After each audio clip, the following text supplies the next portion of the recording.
Kung usapang best point guard sa NBA ay hindi pwedeng mawala ang pangalan ng mamang ito mga idol sa kanyang explosiveness, athleticism at ang kanyang main arsenal na ball handling skills. Ang kanyang sandata para mapabilang sa mga best point guard sa liga. Grabe din naman talaga ang laruan nito noon mga idol, all around din ang kanyang opensa. Sa husay niyang magdala ng bola ay isa din siya sa mga best finishers sa liga. Marami ding pinadapa ito at iniwan sa pansitan mga idol, lalo na sa kanyang mga crossover move. Pero hindi lang yan mga idol, dahil pati sa depensa ay hindi nagpapahuli ang mamang ito, lalo na sa kanyang mga hustle move. Mahilig din ito sa mga chase down blocks. Ngunit sa kabila ng kanyang pang superstar caliber na naipamalas sa liga, bakit biglang nanamlay ang kanyang karera na umabot pa sa puntong inaayawan na siya ng mga kupunan? Kaya sa video natin ngayon ay ating pag-uusapan ng kwentong basketball ng 5-time NBA All-Star, ang 6'3" point guard na si John Wall. Kaya tara mga idol, diretso na tayo.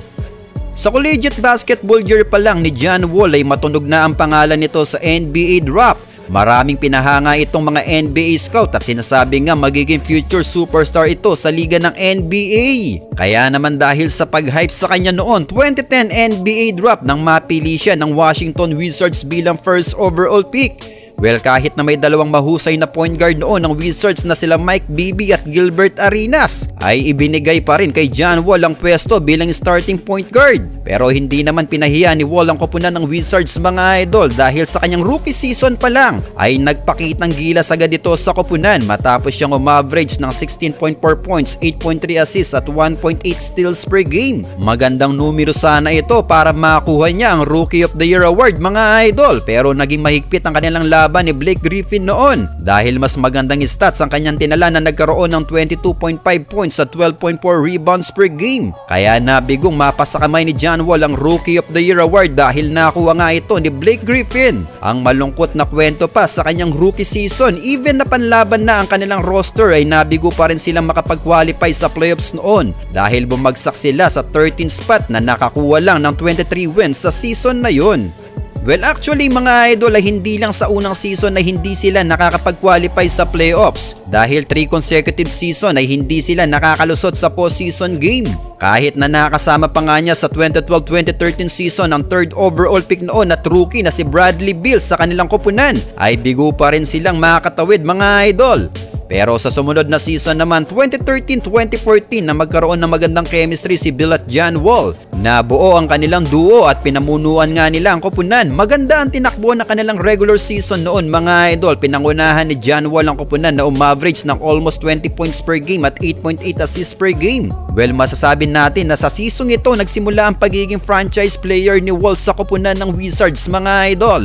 Well, dahil sa ganda na rin ng kanyang performance sa season ito ay napabilang na nga ito sa NBA All-Star. At ito ang kanyang unang All-Star appearance. Sumali pa nga siya noon sa NBA Slam Dunk Contest na kung saan siya ang tinanghal na NBA Slam Dunk Champion. Well, dahil sa pagbuhat niya sa koponan sa wakas after 4 seasons ay naitawid nga ni John Wall ang koponan sa playoffs. Pumesto nga sila noon sa 5th seed na nagkaroon ng 44 wins. Well, sa kanyang unang playoff game ay nakaharap nila ang koponan ng Chicago Bulls at dahil injured nga noon ang kanilang star na si Derrick Rose ay nakuha nga ang panalo ng Wizards noon sa round 1 na umabot lang hanggang game 5. Nakapag-advance nga sila sa semifinals ng playoffs noon at nakaharap naman ang koponan ng Indiana Pacers. Well, dito mga idol ay napalaban ng gusto ang duo na si Bill at John Wall. Pinalaga naman nila ang Pacers noon hanggang makarating ng Game 6. Ngunit hindi pa rin sumapat ang kanilang performance noon para pataubin ng Pacers mga idol. Kaya sa huli ay nagtapos nga ang kanilang playoff run sa semifinals.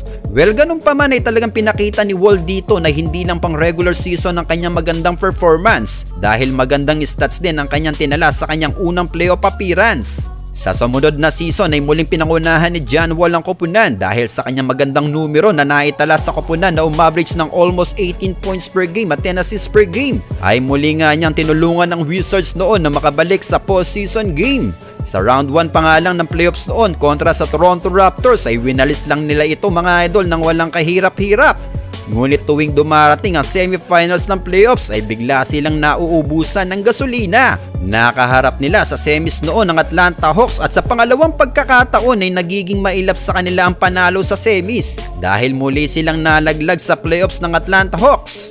Sa 2016-2017 season, ang pinakamagandang season na nailaro ni John Wall sa kanyang karera, mga idol. Dito niya natala ang kanyang career high in points in one game. Ito ay sa regular season kontra sa koponan ng Orlando Magic. Matapos siya magtala sa laro nilang ito ng 52 points na may 5 of 8 sa 3-point field. At sa season din niya ito natala ang kanyang highest scoring stat sa kanyang karera dahil umaverage siya dito ng 23.1 points at 10.2 assists per game na mayroon pang 2 steals per game. Dito niya din naitala ang kanyang 20 assists in one game kontra naman sa Chicago Bulls. Well, dahil nga sa magandang performance na ito ni John Wall ay muling nakapasok ang Wizards sa postseason game. Pero guess what mga idol, dahil umabot man sila sa semifinals ng playoffs na nakaharap ang Boston Celtics ay muli silang nabigo. Sayang lang mga idol at kinapos sila sa sering yun. Umabot ng game 7 pero hindi pa rin sila pinalad na makarating sa Eastern Conference Finals. Well, after nga ng kanilang pagkatalong yun sa sumunod na season ay dito na nagsimula ang mga injuries nitong si John Wall.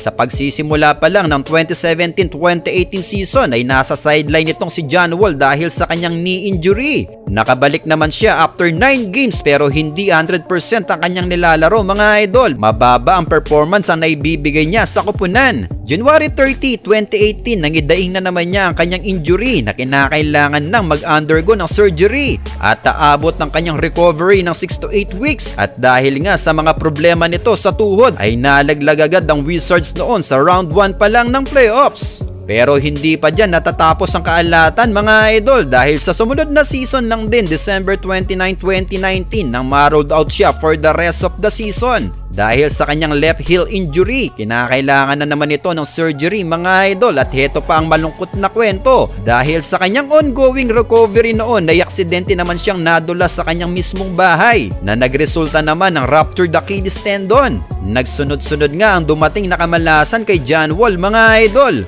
Well, wala na ngang ibang choice ang Wizards noon kundi i-trade itong si Wall para makapag-rebuild sila ng roster. Kaya December 2, 2020 nang ma-trade nga siya papuntang Houston Rockets kapalit ni Russell Westbrook. Well, nakabalik pa naman sa liga noon si John Wall mga idol. Katunayan magandang performance pa ang kanyang naiambag sa koponan ng Houston na nagkaroon pa nga ng 20.6 points at 6.9 assists per game. Ngunit after 40 games played ay muli na namang sinubok ng kapalaran si John Wall mga idol matapos siyang ma-rolled out na naman for the remainder of the season dahil naman ito sa grade 2 hamstring strain. Well, natapos ang season na yun ay hindi na nga binigyan pa ng contract extension ng Houston Rockets si John Wall. Kaya July 8, 2022 na makapirma pa siya sa koponan ng Los Angeles Clippers.